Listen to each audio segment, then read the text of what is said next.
Welcome, Minecrafters, to the Minecraft Podcast. My name is Kimberly Quinn, and I am so super quadruple stoked to have Jen Anderson on here with us today as our speaker extraordinaire. Jen is the founder of Thankful Hearts Coaching, and she's going to explain this because I don't even know either, okay? So she's an accountability ally and support coach. So let's just give her a big Minecraft welcome. Woo! Welcome, Jen. Thank you, Kimberly. It is so exciting to be here. I love this. And I love watching your podcast and just listening to you all the time. So it's my pleasure and honor to be here. That is so sweet. Podcasts are just a happening thing right now. You get to really get some wisdom bombs dropped on you on the way into work or out in the garden or whatever. It's just great. So I have to tell you, Jen and I become super fast friends in our mastermind group. And the Minecrafters hear a lot about the mastermind group because I'm talking about y'all a lot of time, a lot. So we're very kindred spirits. We're interested in a lot of things. And it occurred to me that Jen, after a lot of these conversations, Jen is an expert on a topic that is really tough for a lot of people, which is the whole idea of setting boundaries. And so this is what she's going to talk about today. And I guess let's start out, Jen, by beginner's mind, so people may not even, maybe even, sort of explain what a boundary is. I know it sounds silly, but one person's idea may not be another person's idea. And then explain Absolutely. What the foundation, after you define it, maybe explain what the foundation for boundaries is. Yeah, absolutely. So a boundary is simply a guideline that you are setting so that somebody else knows how to treat you. It's not ever, I can't say that enough, ever meant to control someone. It's only ever meant to say what you can put up with and tolerate and what you can't, like how you need to be treated. Actually, I was doing a virtual meetup last night and we were talking about boundaries, and one of the questions that came up was, how would you define boundaries versus self-care? And I said, I would tell you that boundaries are self-care. Boundaries, setting healthy boundaries, are actually a very good foundation for self-love. Because when you love yourself enough to know what you need to prioritize for yourself, you know how to set those healthy boundaries.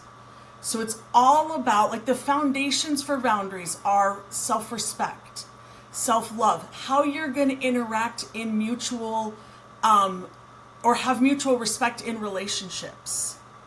So a lot of times I think of boundaries and I think it's how I want people to treat me, but I also think, how do I want to treat them? And so it's okay to ask people, is this okay with you if I do this? How would you like this done? That's a very kind and amazing way to learn about people's boundaries. The big issue with boundaries is that we don't clearly and effectively communicate how we need to be treated. We just assume people can read our minds. And we can't. And that's where the big issues come in. Oh, I 100% agree with that, because we can all think we're walking around with our black belts in mind reading, right? Especially if we know somebody well. Yes. We walk in and we say, honey, I know how you feel. I mean, really the only way we know, and to know what somebody's thinking, the only way to know is to ask, right? Yes. 100%. So the other thing I like that you started us out with the whole idea of self-values being the bricks. That's like so Brene Brown. Because we can't take care of a self we don't value. Right.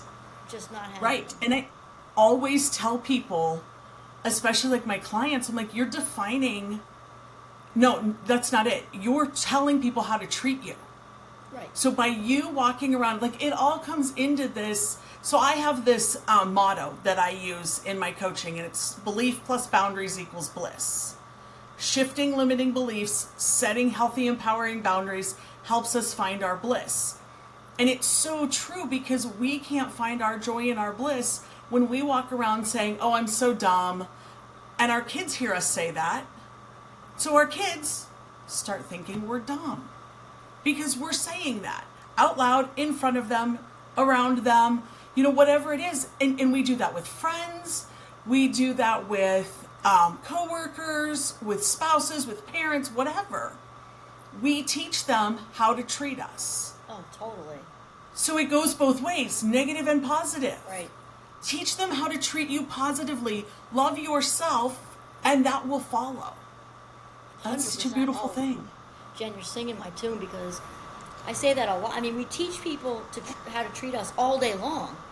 Whether it's passive or active, we can actively be, with healthy self-esteem and everything, be saying, you know what, that's a little too much for me today. I'm at my limit, Yeah. And when we open the door for when we are exhausted, and we have welcome tattooed on our forehead, we are also teaching people to go ahead and walk on us, because it's just fine with us.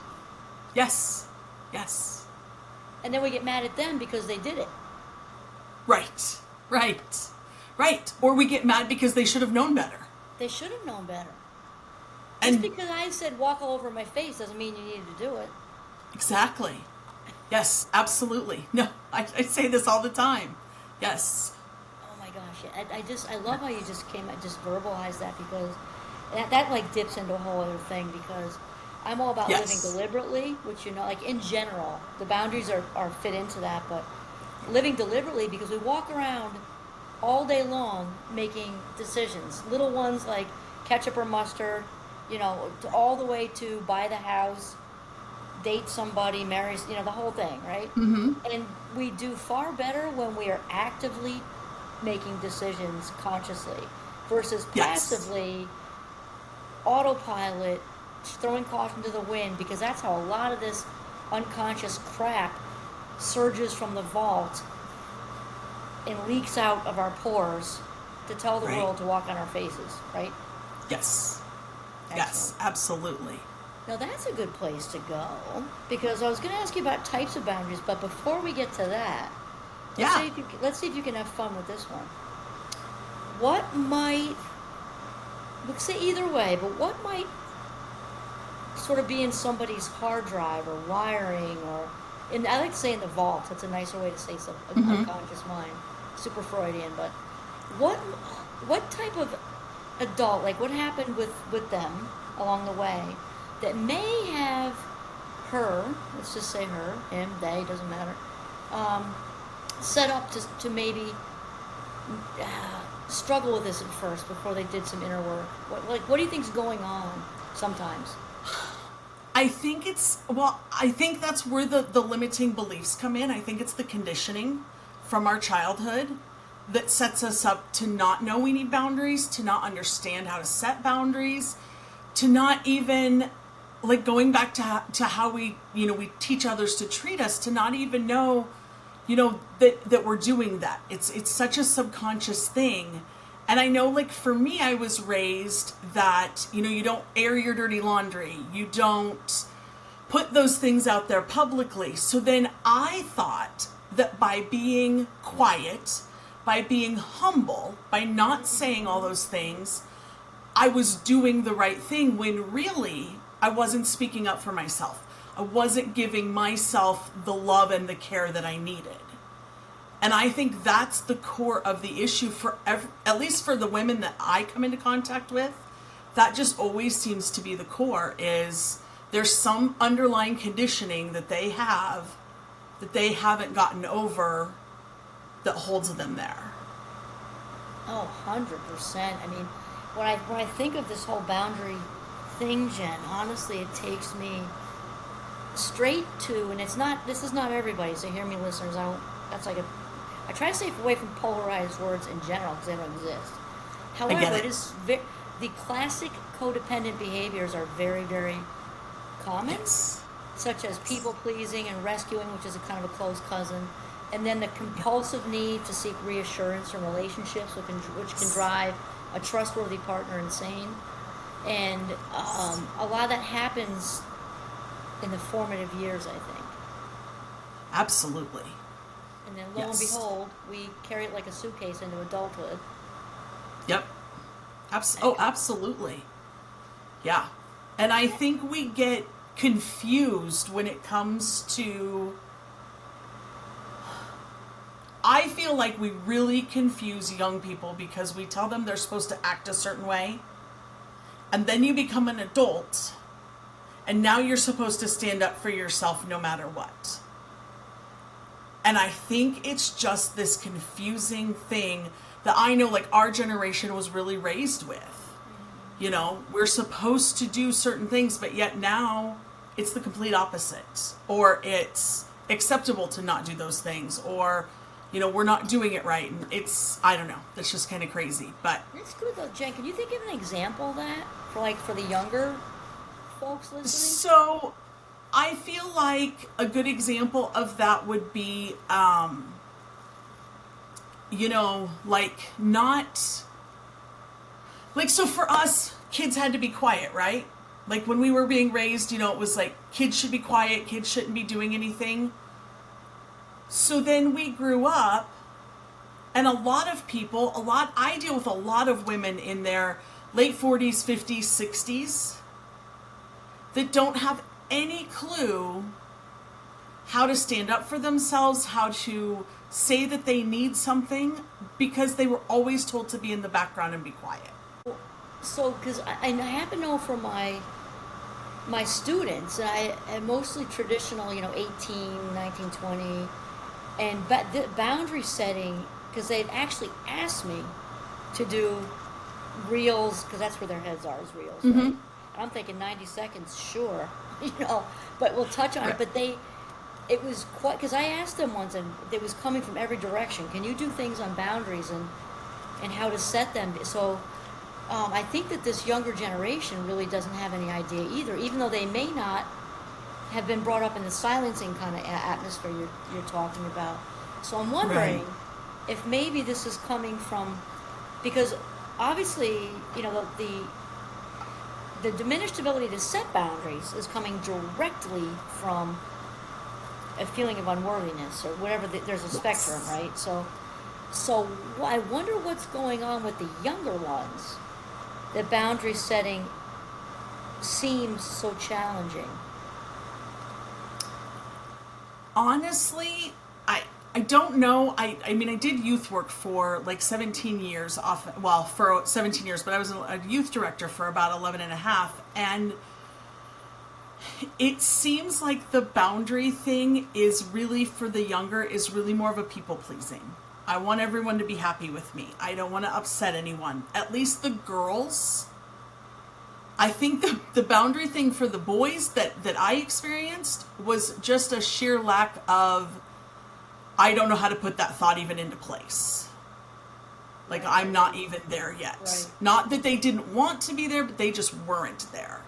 But the girls always had this people pleasing. I don't want you to be mad at me. I don't want my mom to be mad at me. I want everybody to be my friend. And there was a lot of that I saw anyway. So that was my rejection, experience. Some kind of bad, like the bad feels. I don't want to experience the bad feels. Like rejection, guilt, shame, which says something's wrong with me, right? Well, I think that's pretty much in alignment with what I heard. I had it from both, the young men and the young women, but I do think there might be differences there for sure. But I think that and I'm wondering, because I got it from the room in general. That rolled out of them, Jen. That's exactly what you just said, what they said in their own words. Like, if I don't feel like going out one night, that's fine. But if I don't want to go out twice in a row, they'll stop asking me. I'll feel like, because that was a big fear, of socially messing up where you wouldn't be asked again, or feeling guilty, feeling all those things, right? And I'm wondering if, because the Gen Zs are so immersed in social media, if maybe this is playing a role, because there's no shut-off switch there. There are no boundaries in social media. Right. And I would agree 100%. And I think, too, there's another small problem that you touched on, which isn't necessarily a boundary thing, but it could be, is that something to the effect of, if I tell somebody no twice, Yeah. one thing that I've started actually doing is, I'm sorry these haven't worked, that I could do this with you, but please don't stop asking me. I do really have that desire to do this with you. It's just the dates haven't lined up for me. And that's, it doesn't seem like a boundary, but that's a way to add a boundary in that still teaches them, oh, I should still come back to her. Yeah, I would say it fits, Jen, because earlier you were making a wonderfully true statement about we teach people how to treat us all day long. So you're verbally teaching them, saying the planets just didn't align. Please don't misinterpret. Right. You gave clarity. I'm not, dismissing you or ditching you, or as the young ones would say, ghosting you. Right. It's just that, for reals, I had 2 root canal appointments back to back. Whatever it is. They don't need your personal information, but I think that's great. And I appreciate you saying it now, because the younger listeners are really I find that, I don't know if it's just my students, but they're looking for a script, kind of. They're on the young end. You and I are a little more seasoned. But because you and I are more seasoned, you kind of get a handle on things as you go along. The younger ones don't have that sense of security just yet. And so they're looking for a script. So you just gave them a beautiful one. Yeah. Please don't misinterpret my pa for that. Yes. I'm just whatever. Yep. That was excellent. Absolutely. So how about, so that was really good. How about maybe can you explain maybe or describe some types of boundaries? Yeah. So different types of boundaries are like, you have a physical boundary, which is your physical space. That's personal. You don't want people inside your physical space. Right. Emotional boundaries are what you can handle at that time. And you have every right to say, I am at capacity. I can't do this anymore. Right. I need to go rest. I need to sit in front of Netflix and just be a zombie for a little bit. Whatever it is, stare at a wall. I have a good friend that says, I'm going to stare at the wall. And I'm like, that's great. And then I walked into her house and literally she was staring at the wall. And I was like, wow, she was serious. But that's how she zones out. That's how she, decompresses. There are mental, which are a lot like the emotional, except for that's giving your brain a chance to decompress. Right. And set that boundary. I mean, it doesn't have to be decompressing, but setting that boundary, like, I'm not going to talk negatively to myself anymore. Right. And that's setting a mental one. And then a really, really important one is a digital boundary. Oh, Set a boundary with your digital, any of it, the computer, your phone, the tablet, the Xbox, the TV, all of it. Set a boundary with it. You get to decide how much of it you're going to allow in your life, how little of it, and nobody else gets to dictate that for you. It's personal. You get to decide that.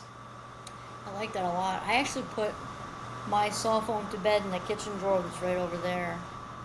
Yeah. And I love these: physical, emotional, mental, and digital. I know for me, Jen, when I'm just done doing brainy stuff, I'm just like, here's the thing: I just want I Love Lucy.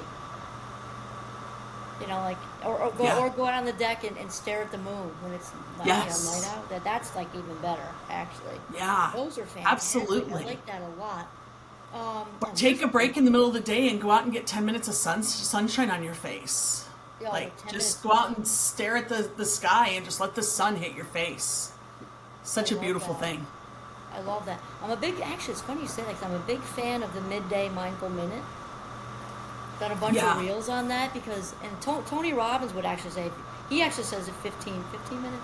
If you don't have 15 minutes in the day, you don't have a life. So I'm just asking for one, but in the middle of the day, if all else fails, there's always the bathroom. Hopefully nobody's going to bother you in there, right? Right, Take exactly. 1 minute and just breathe and get centered. That puts a boundary on Yes. the world. I'm in the potty, leave me alone. Right. Right. Just 100%. let me have it. Yeah, Yes. or outside or whatever. That's fantastic. Yes. So Yes. now this is a super good one because I'm thinking for everybody. I think this is also really good for the younger ones, but it's true for anybody 40s, 50s, 60s, 70s, 80s, 100, the centenarians, whatever, because as you know, Jen, until we do the inner work, things aren't going to change with the boundaries, really. Right. I think some of it Right. can get a little easier organically, but if there's some stuff going on, like there's an unhealthy, these unhealthy codependent partnerships and things like that. When you get rid of him, somebody else is gonna, in another outfit is going to show back up. It's just not different. So how signs that somebody would need stronger boundaries. I think Yeah, that's super interesting. that is such a good question. I think the best thing that I can say is when you really start to feel overwhelmed, Right. resentful, consistently drained, like you have no energy left. Oh, So totally. that's a really good one. Like, Yes. I know when so you and I are in this mastermind, right? And we do go on trips where we spend 3 days together. I love those because they fill me up, Me they give too. me lots of good energy, and yes, they're exhausting in their own way because they're so packed and there's so much we're doing, but they're great. Where sometimes you might have a friend that you might spend 2 hours with, and you get done with those 2 hours and you feel just emotionally drained. Chances are you don't have strong boundaries set up with that person because you spent the whole time going, yeah, I don't really want to do that, but okay, sure, let's do that. Yeah, I don't really want to, that doesn't really work. Okay, sure, that's great, let's do that. And there's Yes. this exchange. And so that's really the sign is how do you feel when you're around people? Like, do you know how to check in with yourself and really evaluate how something went? And it might even be a boundary with you. You might have experienced something or done something and been like, oh, that was amazing and it couldn't have gone any better. Or you might be like, oh man, I let everybody I came in contact run around on me. I second guessed myself at every turn. I didn't think I was worthy. I didn't think I was good enough. And I'm exhausted. Yeah, of course you are. Go take some time for you and then sit down and evaluate what happened because you need to have that in black and white so that you don't repeat that. So that you can start setting those healthy boundaries because that's the key right there is that's the only way you're going to set the boundary is to know where you're lacking in boundaries. Oh, I like that a lot. I like that a Yeah. lot. And my dear friend Oprah, Yes. I love her. She's just not aware of our relationship, but she talks about this a lot because with the boundary thing, she talks about our number one job being to keep ourselves filled up because Yeah. we cannot give what we do not have. So when we have that open door, walk on me policy, we are drained to the bone marrow. We've got Yes. nothing to give, and it's also people don't even respect it because people respect strength. So Right. so let's say the person who's driving around, the PTO and driving everybody's kids, and not saying not be a good person, of course, but doing doormatville, bringing everybody's kids, and then she gets annoyed people aren't saying thank you, and she's taken advantage of, and it's like this whole cycle. When as if you valued yourself, you would do one of the things or two of the things, bake the brownies, go home, rest, go for a run, something else, right? Balance. Right. People don't Yes. respect weakness. In No. reality. I'm just saying the truth. Absolutely. That's 100% true. And people notice, like they know when you're being strong and when you're being weak. Right. They know. They learn, they pick it up quick. It's like they can smell it like an animal. Oh, we And can they're smell going to it. pounce on it almost every time. People can, because we all had this experience. Somebody with authentic, I'm not talking about arrogant, I'm talking about authentic confidence, just feels great in their skin. They feel whole and complete. When they walk in a room, right, they don't even have to talk. They just Right. own the room. You know, people just turn and look at them and da da da da. And the other Yes. reverse of that is true. Have you ever had somebody approach maybe a friend and they brought somebody new into the conversation? Their shoulders are kind of like Yep. that, and They're all hunched down. they're not, and they just you want to say, I don't want to walk on you. You know, Right. please don't advertise that because Right. you can feel the vibe, right? Yes, absolutely, 100%. I think so too. I totally do. Yeah. Okay, so how about, so we're going to get our boundary setters, because that's who's listening here, I'm sure. When our boundary setters, I forget, oh, I'm thinking who says this. Oh, it might be Brene Brown. Because she said, Yeah, I think it is. when you start setting your boundaries and people get pissed, she said, just remember that the only people who get pissed that you're setting boundaries are the people who benefited from you not having boundaries. Yes. Right? Yes. 100%. So how? Yes. So let's help or Jen, if you can help our listeners, if they have those initial like guilty feelings because they're new to it, we don't want to judge, right? They're coming into it, they're getting stronger, work in progress.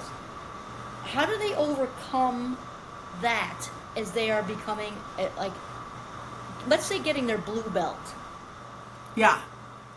Yeah. So really, I mean, it's going to sound very simplistic, but I promise you it's really not. It's practice.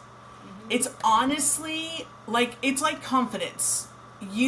Some people have confidence, like the natural confidence, like we were just talking about, but you don't get better at anything unless you practice it. 100%. And the same is with the guilt. So when you're feeling guilty, first you have to acknowledge that you're feeling guilty. And then you have to say, no, I'm doing this for me. I'm not doing it to be mean. If you're ever setting a boundary just to spite someone, you're not actually setting a boundary, you're punishing them. Right, you're being passive aggressive or just aggressive. Right? Yes. To me, that's all the same. Like it's punishment for somebody. It's not, and the same goes true for you. So if you're doing that to yourself, you're just trying to punish yourself. That's not what we want. That's not what anybody ever needs.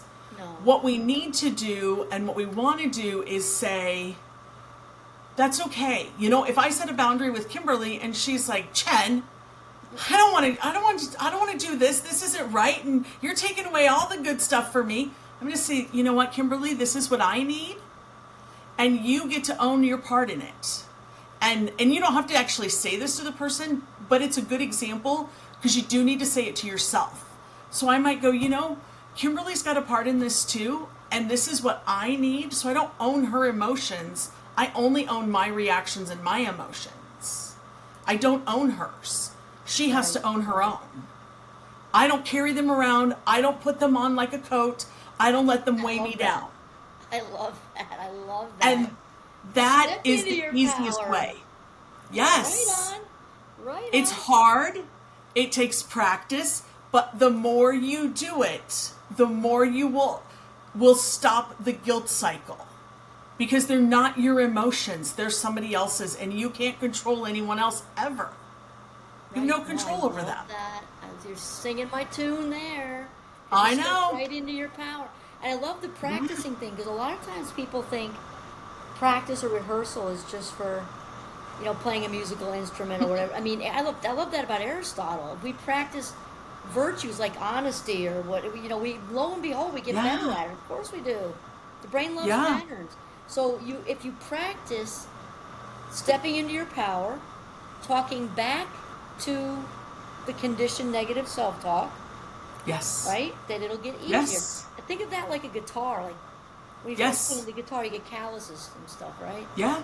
Eventually, the calluses go away, and you're playing Margaritaville. It's the same kind of thing. Exactly. And if you need an easy way to learn how to practice, stand in front of the mirror and have a conversation with yourself. That is how I was taught by a mentor of mine to practice what I needed to say to people that were harassing me at work. And he said, just practice, figure out what you're going to say in a kind voice, then go home and practice it. And I would stand in front of the mirror for an hour and just say it until I could say it without crying, without shaking. Those kinds of things. It's a great way to get that practice in and just say, I'm not going to let Kimberly manipulate the conversation. That's not really what's happening. But it's a great way to say, that's not what I'm going to do, and just keep practicing and practicing and practicing. And eventually, when you're hit with that situation again, it's easy to say, hey, Kimberly, this is my turn to talk, not yours. And I'll let you talk in a minute. And you're doing it kindly, So it's this whole thing. I love that. I'm a big fan of the mirror work. Yes. Even if that sounds, if somebody's in the place where this is all sounding super, they want to start the path. They want to start the path of really self-value. That's really what the path is, right? Yes. Worthiness. Yes. To start out smaller, if it might be hard for them to even look in the mirror in their eyes.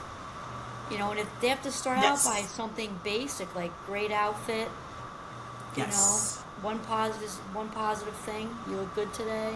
It's a start, right? Absolutely. And honestly, when it comes to boundaries, don't feel like you want to take them on all at once. Start with one boundary. Do one and kind of master that one. That one boundary that you need to set with that one person, or maybe it's one boundary with multiple people. Maybe you're always feeling like people are talking over you. So maybe you want to set that boundary and say, wait, I want to talk now. Please don't talk over me. Please don't. I see that all the time. I see that with my clients. I see it with people out in public. Like they're always talking over everybody because they're always waiting to say their thing. And that's a good boundary to set if you're feeling not seen and heard is, wait, I want to talk now. It's my turn. So that's why that keeps coming into my mind, because it's a great place to start, and you do that with everybody. Or if somebody starts talking over you, you just stop talking. And that gets them to realize, oh, I interrupted.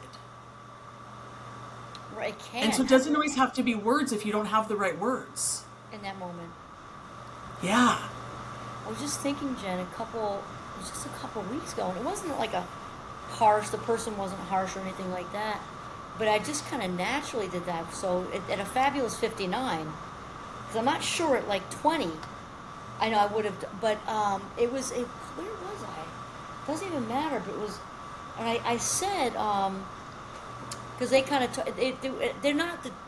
they're good people, but there was a talk over situation, and it happened several times in a short time. I like this person. I said, hold on, I'm just going to finish my thought. And I watched in her face that she realized, because she is a good person. And I've certainly talked over people before, especially with my fast mind. Gotten way better at it. But my intention isn't that. My intention isn't that. It's just more of a wiring thing. But I realized when I said we were on the stairs, and she turned around and stopped dead in her tracks, smiled, and it was almost just like a nod, like I got it, good call.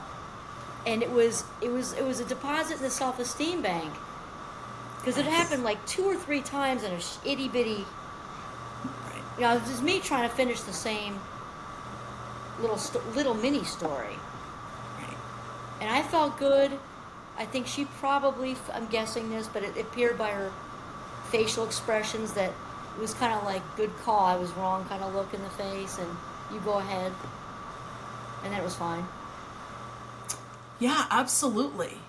And honestly, if it's done in a kind manner, most people will understand it. And I've told clients this too, is that if you correct someone or you set that boundary, and we kind of touched on this, but I'm gonna reiterate it, and they're good with it, and they say, oh my gosh, I am so sorry, I wasn't trying to hurt you or offend you or talk over you, fantastic, you can move on, you can move forward.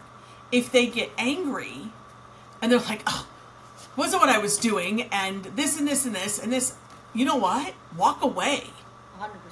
Walk away, because that's not the person you want to be around anyway, and 100%. They're not going to understand their boundary because they want to treat you that way. Walk away. Right. And That's yeah. a good point.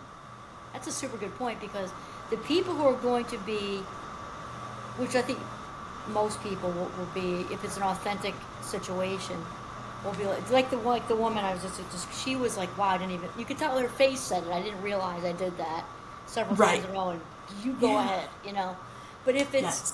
if it's somebody that does this knee jerky, coming from an injured place, because that's what that is, right? That I can't be Yes. wrong Yes. or whatever it is, then you really don't need to be with them. No. No.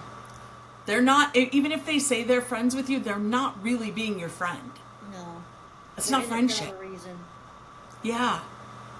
Yeah. They get to manipulate you, and that's why they want to be around you. Right, that's the payoff. That's an episode Yeah. another time, because there's a lot of those behaviors why people hang around with us, Yeah. when it's not necessarily because they like us, but they're getting some kind of payoff in it. That is spot on accurate. Yes. Okay, this sounds really good. So, for our boundary setters, is there one tip or suggestion or food for thought, one positive thing that you want to say to our listeners out there, Jen, about boundary setting? I would say, I think we've talked about it a little bit, but I would say the biggest thing is just be kind with your boundaries. Be kind. Remember that other people, even if they're manipulating you, they do have feelings. And it's okay if you set a boundary and you have to make it a little firmer or a little stronger, or if you can come back with it so they don't have to stay set in stone. You may have somebody that's like, oh, I get it, and I do want to be around you a little bit more, and you might be able to do that. So just don't feel like they have to stay totally in stone. I guess that's it, but also really stay kind. Kindness is the key. Kindness is key. I like that. Flexible and patient, right? 'Cause Yes.